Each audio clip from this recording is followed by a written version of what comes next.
ہم نے چراغاں کا ضرور مطلب تائید کرتے ہیں، چراغاں ہونا چاہیے جائز طریقے پر، لیکن اب وہ چراغاں میں وہ حد سے بھی بعض جگہ لوگ تجاوز کر رہے ہیں، گلیوں میں بالکل وہ اسٹیج لگاتے ہیں، راستہ بند کر دیتے ہیں، گلیاں گھیر لیتے ہیں، گڑھے کھود ڈالتے ہیں، وہ بانس گاڑتے ہیں اس میں، اور پتہ نہیں کیا کیا، اور کان پاڑ آوازوں میں وہ نعتیں چلا رہے ہوتے ہیں.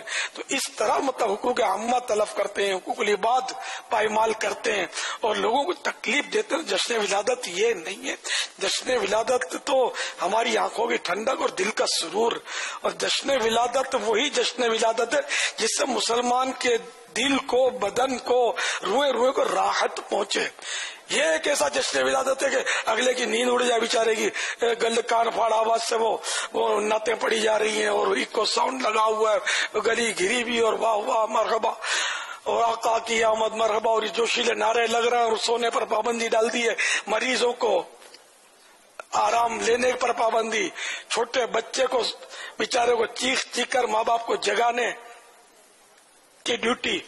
جشن ولادت یہ کام نہیں سونپتا لوگوں کو، بلکہ جشن ولادت وہی ہے جو میں نے کہا کہ 100% شریعت کے دائرے میں رہ کر منایا جائے، ورنہ وہ جشن ولادت نہیں ہے، وہ آپ کا سیر و تفریح ہے.